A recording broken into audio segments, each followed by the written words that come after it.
You may not realize it, but much of the life you're living, the decisions you've made, the identity you've built, even the emotions you suppress, may not be entirely yours. Carl Jung called this phenomenon the persona, the social mask we wear to survive, to fit in, to be liked, to belong. At first, it's useful, necessary even, but over time, the mask fuses with the face. The performance becomes the personality, and one day you wake up wondering, is this really me, or is this who I've been taught to be? The persona is not evil, it's adaptive. It forms in childhood when we realize that certain parts of us are celebrated, while others are frowned upon, shamed, or ignored. We learn to emphasize what earns approval and suppress what causes discomfort in others. A boy told not to cry learns to be stoic. A girl who's too loud learns to shrink. A child praised for being helpful learns to please at the expense of their own needs. These adjustments aren't mistakes, they're survival. But survival is not the same as selfhood. As we move into adulthood, the persona continues to evolve, refined through social norms, career expectations, cultural ideals, and unspoken family roles. It becomes our social armor, how we present ourselves in public, on resumes, in relationships, and even to ourselves. We play roles: the achiever, the caretaker, the strong one, the agreeable one, the intellectual. We repeat these scripts until they become second nature, but behind the smooth surface, something remains silent, a part of us unseen, a voice within us growing quieter over the years. Jung warned that when we become over-identified with the persona, we risk living a life that is not our own. We become trapped in roles that may have once served us, but now suffocate us. We smile when we want to scream. We comply when we want to rebel. We chase goals that don't fulfill us, stay in relationships that drain us, and pursue success that leaves us empty, all in service to an image we didn't consciously choose. This is the danger of the persona. It doesn't just shape how others see us, it shapes how we see ourselves. It becomes a filter over reality, distorting our choices, desires, and self-perception. And because the persona is rewarded with praise, attention, promotions, and approval, we rarely question it. We think, if I'm doing everything right, why do I feel so wrong? Jung believed that this quiet unease, this feeling of disconnection and flatness, is the soul's protest. It's the deeper self knocking at the walls we've built, asking to be seen. Because beneath the persona lies what Jung called the self, the totality of who you are, including the parts you've never shown the world. In this video, we'll go beyond surface-level self-help. We'll explore how the persona is built, how it protects and traps you, and what it takes to dismantle the roles that no longer serve you. This isn't about rebellion for its own sake. It's about remembering who you are underneath everything you've been trained to be. To understand the power of the persona, you must go back, not to your adult life, but to your earliest experiences. Jung believed that the roots of the false self begin forming in childhood, when we first realize that love is not always unconditional, and that belonging often comes at a cost. As children, we are emotionally open, expressive, and alive. We cry loudly, laugh freely, ask endless questions, and move toward whatever excites or comforts us. But soon, we learn that not all parts of us are welcomed. Maybe you were told that anger is rude, that sadness is weakness, that your imagination is unrealistic, or that your opinions are too much. Maybe you learned to be quiet to avoid conflict, or helpful to earn praise. Maybe you felt that only when you achieved something were you truly seen. These aren't just lessons. They are psychological contracts. If I behave this way, I'll be safe. If I hide this part of me, I'll be loved. And slowly, you begin to edit yourself to perform a role that earns acceptance and avoids rejection. This is how the persona forms, not as a conscious decision, but as a necessary adaptation. It becomes the version of you that keeps the peace, wins approval, avoids punishment, and maintains connection with your caregivers and the world around you. It's not your true self, it's your social self, and in many ways, it works. You learn how to behave, succeed, and fit into systems. But beneath that success is a cost, the quiet erasure of your authenticity, because while the persona keeps you safe, it splits you. It creates an inner division between the self you show and the self you hide. What's left out doesn't disappear. It sinks into the unconscious, forming the beginnings of what Jung called the shadow. These are not just the negative parts of you. They include your real emotions, your creativity, your instincts, your longings, and over time, the gap between who you are and who you pretend to be starts to widen. This gap may not be obvious at first. In fact, many people go decades without realizing it exists. The persona is good at its job. It smiles, it performs, it earns trust. But there's always a cost, a chronic fatigue that rest doesn't cure. A hollow feeling after achieving goals, a tension that lingers in your body, a life that looks successful on the outside but feels emotionally flat on the inside. These are not problems to be fixed. They are signals, clues that you're living someone else's life, built on someone else's rules, shaped by someone else's fears. This isn't about blaming your childhood or your caregivers. It's about understanding the logic of your survival. You became who you needed to be to make it through, and that deserves compassion. But now, as an adult, the question changes. No longer, what must I do to be loved? But who am I when I'm not performing? Jung believed that reclaiming your life requires going back to these origin points. Not to dwell, but to integrate. To see clearly the blueprint that shaped your identity. To feel the emotions you once buried, and to begin separating the true self from the social self, because only then can you stop living a life that was assigned to you and start living a life that's chosen by you. It's easy to live through the persona and not even realize it. That's the danger Jung warned us about, because the persona doesn't shout. It whispers, it blends in, it wears success, it mimics confidence. It plays the role so well that you start to believe it's who you are, but deep underneath, something feels off. And that subtle dissonance is your soul trying to tell you that the life you're living doesn't belong to the self. It belongs to the mask. So what are the signs? You might notice that you're exhausted without reason, not just physically, but emotionally. Performing a role that isn't aligned with your true self is draining. It takes immense energy to maintain a version of you that constantly edits, filters, adjusts, and compensates. When you're stuck in the persona, rest doesn't restore you, because it's not your body that's tired, it's your spirit. You may feel disconnected from joy, not because you're ungrateful, but because the achievements, relationships, and lifestyle you've built don't feel fully yours. Even success feels strangely flat. You tick the boxes, meet the standards, and play the part, yet something's missing. There's a quiet voice inside that whispers, "Is this it?" There's often a fear of stillness, because in the silence, the truth becomes louder. When you stop moving, stop performing, stop striving, the deeper self begins to speak. And what it says might threaten everything you've built. That's why people overwork, overshare, overcommit, not always out of passion, but out of avoidance. Another red flag, emotional numbness or volatility. When you suppress your real emotions to maintain the mask, they don't go away. They mutate. You might feel anxious without knowing why, or erupt in anger over something small, or feel numb in situations that should move you. This is the result of a self that's been dismembered by years of pretending. You might also notice a tendency to mirror others, adapting your tone, opinions, or energy to whatever environment you're in. This chameleon instinct often comes from childhood conditioning, where you learned that your safety depended on making others comfortable. But now, it leaves you unsure of who you really are when no one is watching. And perhaps the most telling sign of all, a persistent sense that you're not being fully seen or known. Even in your closest relationships, you feel like there's a wall, a barrier between your true self and the image you've built. You long to be understood, but fear what would happen if you dropped the act.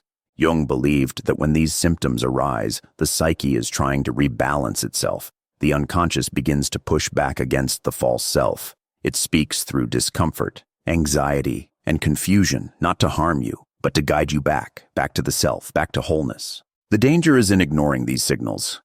If you override them, the persona becomes a prison. You wake up one day successful, admired, accomplished, and completely out of touch with your soul. And by then, it can feel terrifying to change, because the mask has become your identity. But you don't have to wait until your life collapses. You can start now, by listening, by slowing down, by asking difficult questions, because awareness is the first crack in the mask. And through that crack, the truth begins to shine. If the persona is the mask you show the world, then the shadow is what you hide behind it. And often, it's not hidden from others. It's hidden from yourself. Jung described the shadow as the rejected self, the parts of your psyche that don't fit the image you've worked so hard to maintain. The thoughts you suppress, the emotions you deny, the desires you shame, the instincts you ignore. But they don't vanish. They sink into the unconscious, where they gain power. And if left unexamined, that power becomes destructive. The persona and the shadow are two sides of the same coin. The more polished, perfect, and likable your mask becomes, the more repressed and distorted the shadow grows. And eventually, it leaks out. In your dreams, in your triggers, in your projections. The shadow is the angry outburst you didn't see coming, the envy you pretend you don't feel, the addiction you justify, the resentment that poisons your relationships, and it's not just negative traits. Living through the persona while ignoring the shadow creates a dangerous illusion. Everything seems fine on the surface, but inside, there's a quiet war. And the longer you deny the shadow, the more it controls you from the background. You judge others harshly because you can't admit your own flaws. You avoid certain people or situations because they reflect back the parts of yourself you've buried. You sabotage your own success, chase hollow goals, or stay small, not because you're weak, but because a repressed part of you believes you don't deserve more. Jung warned that the shadow doesn't go away through discipline or denial. It must be consciously integrated. This means bringing awareness to the parts of yourself you've spent your whole life avoiding. Not to indulge them, but to understand them, to listen, to ask, what truth have I been too afraid to face? What emotion have I never been allowed to feel? What longing have I silenced for the sake of being good? This is difficult work. It confronts your identity. It shakes your certainty. It forces you to sit with discomfort. But it is also where your greatest transformation begins, because the shadow, when faced with compassion instead of shame, becomes a source of insight, vitality, and deep authenticity. What once felt dangerous becomes liberating. What once felt shameful becomes empowering. And the persona, instead of being your identity, becomes simply a role you can choose. Not the whole truth, but a small piece of it. Jung taught that there is no coming to consciousness without pain. But there is no freedom without truth either, and the shadow is the part of you that holds that truth. The truth about what you want, what you need, what you fear, what you've denied, and most importantly, who you really are beneath the life you've been performing. Taking off the mask is not an act of rebellion, it's an act of remembrance. But make no mistake, the process is not easy. The persona has been with you for years, maybe decades. It's how you learn to feel safe, accepted, praised. It helped you survive in systems that didn't always honor your truth. So when you begin to dismantle it, you're not just letting go of a role. You're confronting the emotional structures that built your identity. And that takes courage. The first step is awareness. Begin to notice when you are performing. Ask yourself, am I saying this because it's true or because it's expected? Do I really believe this, or have I been taught to? What part of me is being edited in this moment? These small moments of inquiry are the beginning of your return. Because the persona thrives on unconscious repetition, the moment you become conscious, the mask begins to loosen. The next step is honesty, not dramatic confessions or radical transparency, but simple acts of truth-telling. You say no when you mean it. You admit confusion instead of pretending to know. You share your actual feelings instead of the ones you think are appropriate. These moments might feel awkward, but they are medicine. Every time you express something real, you reclaim a piece of yourself. You stop seeking permission. You start living in alignment. Journaling is a powerful tool in this process, not as a performance, but as a private space to unmask. Write down the roles you've played, the traits you've exaggerated, the desires you've hidden, the truths you've swallowed, the dreams you've dismissed. See them not as flaws, but as clues, a map leading back to your authenticity. You may also need to grieve, because when the mask comes off, so does the illusion. You realize how long you've been performing, how much energy you've spent trying to be someone you're not. You may mourn the time you lost, the parts of yourself you abandoned, the connections that weren't based on your truth. But grief is not failure. It's liberation. It's the clearing that makes space for something more honest to emerge. One of the biggest shifts you'll notice is your relationship with fear. When the persona is running the show, fear is constant. Fear of judgment, rejection, failure. But as you return to your real self, you begin to trust your inner authority. You stop outsourcing your self-worth. You start setting boundaries. You begin to feel a quiet strength that doesn't need applause to know its value. That's because the self beneath the mask isn't fragile. It's real. And what's real doesn't need to be defended, just lived. You also stop needing to prove yourself. The mask feeds on performance. The self lives in presence. You no longer chase validation because you're no longer trying to be anyone else. You speak your truth not to convince, but to connect. You pursue goals not to be seen, but because they resonate with your soul, and that shift changes everything. Dismantling the persona is not a single moment, it's a practice. A series of small choices that, over time, reorient your entire life. And as the false self falls away, you begin to meet yourself. Not the version shaped by expectation, but the one rooted in depth, feeling, and freedom. There comes a moment, quiet, unannounced, when something shifts. You speak and your words feel real. You say no and your body doesn't tense. You cry and you don't apologize for it. You laugh and it's not filtered. This is what it feels like to begin living beyond the mask, to step into your own life without performing, without pleasing, without pretending. Living authentically doesn't mean becoming someone new. It means becoming someone whole, someone who can feel anger without being cruel, someone who can grieve without shame, someone who can express joy without restraint. It means your inner world and your outer expression begin to match. And that matching, that inner congruence, is what Jung saw as a sign of deep psychological health. The most profound change is in your energy. You no longer wake up exhausted from holding yourself together. You stop rehearsing every sentence in your head. You stop molding yourself to fit into rooms that don't see you. Instead, you begin to bring your full presence, not to impress, but to connect. And because you're no longer hiding, others begin to feel you more. You become magnetic, not through effort, but through truth. Your relationships begin to transform. When you drop the mask, you attract people who resonate with your essence, not your image. Conversations deepen. Superficial bonds fade. You begin to draw in those who value your presence more than your performance. People who challenge you, nourish you, and see you as you are. And perhaps most importantly, you stop betraying yourself to be loved. Authentic living also brings clarity. Decisions that once felt impossible now feel obvious. Not because life is easier, but because you're finally listening to your own voice. You stop asking, "What will they think?" and start asking, "Does this feel true?" That question becomes your compass. It doesn't always lead to comfort, but it always leads to alignment. There's a new sense of freedom too, not the freedom of doing whatever you want, but the freedom of no longer needing to be someone you're not. The freedom of no longer negotiating your worth. The freedom of choosing silence over explanation, rest over hustle, authenticity over approval. You begin to measure your life not by how much you've achieved, but by how fully you've shown up, with your joy, your pain, your mess, your truth. But this way of living also invites vulnerability. When the mask comes off, you're more exposed. You feel more. You get hurt more easily. You're misunderstood more often. But you're also loved more deeply, heard more clearly, seen more fully. And that fullness, that realness, is worth every risk.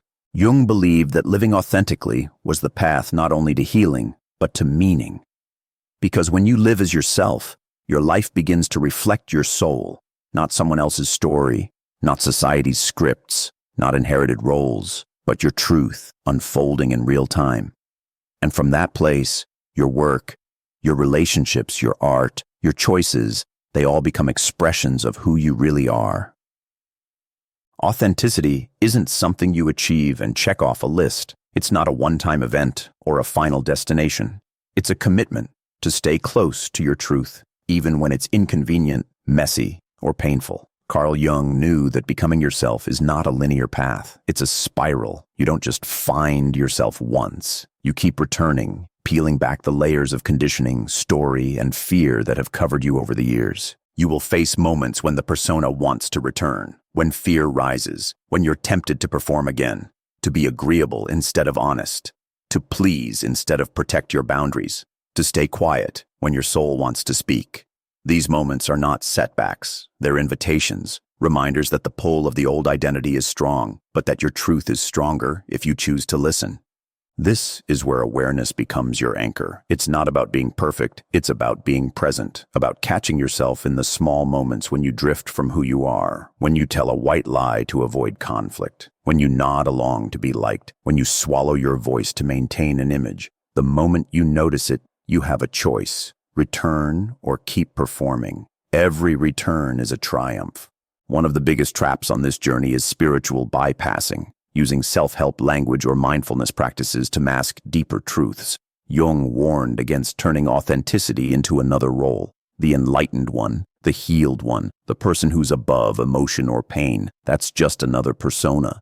The real self is not always graceful. It's raw, tender, awake, human. Staying real means allowing your full range, not curating it for aesthetics or approval.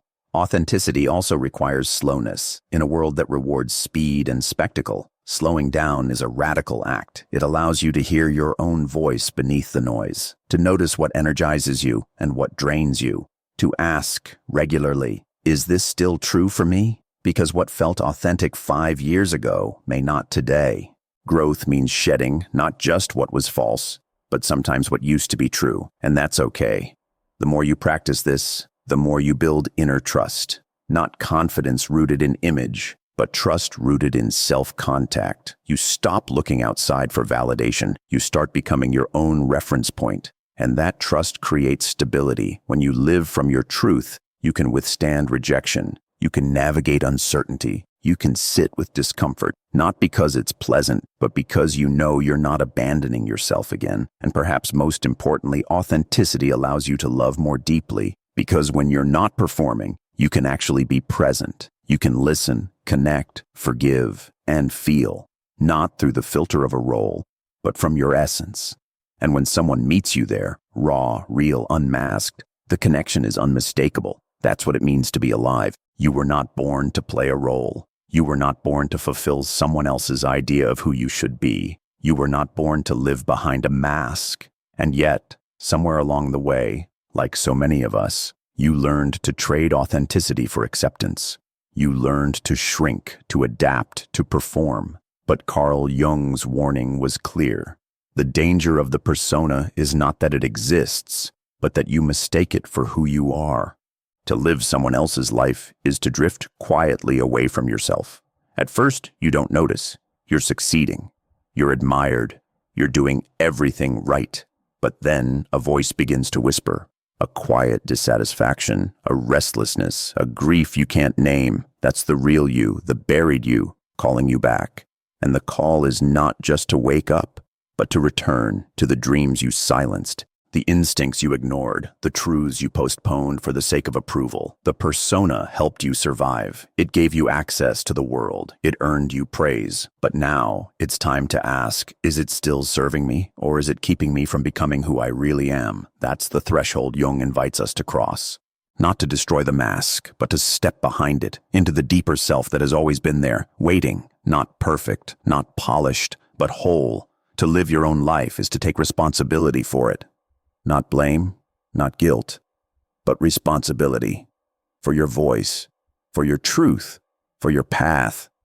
It means honoring your wounds without letting them define you, owning your fears without letting them control you. It means choosing what's aligned, even when it's unfamiliar. Saying yes to what expands you, saying no to what shrinks you, not because it's easy, but because it's yours. And it means accepting that this path is never finished. The moment you think you've found your truest self, life will invite you deeper. Another layer to shed, another part to integrate, another truth to speak. This is not a flaw. It's the rhythm of being fully alive. There's no arrival, just presence, just practice, just the ongoing, sacred work of becoming. The reward? Peace. Not the peace of comfort or perfection, but the peace of alignment. The quiet confidence of knowing you're not living someone else's story. The relief of no longer performing. The clarity of acting from your own voice, your own vision, your own truth. That kind of life doesn't just feel better. It resonates, it inspires, it awakens others. Because nothing is more powerful than a person who is home in themselves. Jung once said, the privilege of a lifetime is to become who you truly are. That privilege is yours. Not when the world finally approves, not when the mask is flawless, but now, exactly as you are. You don't need permission, you don't need a script, you only need the courage to stop pretending, and the willingness to begin living your own life.